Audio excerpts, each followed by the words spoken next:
Here we are, as a quick unboxing video. This is for the Corsa D smoked part LED rear lights. Let's have a quick look. We'll also get them illuminated once we've got them unboxed.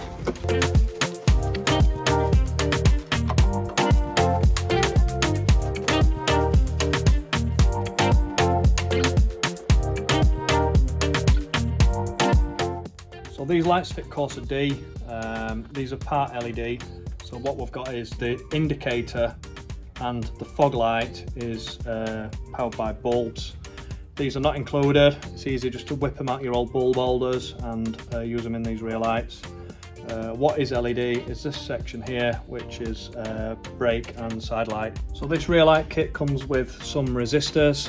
This is just to ensure we don't have any bulb error warning lights appear on your dashboard with your lights going from bulb to LED. As you can see, these just click in dead easy. There is some brief instructions there, but you know, it's self-explanatory. So let's get them illuminated and have a quick look.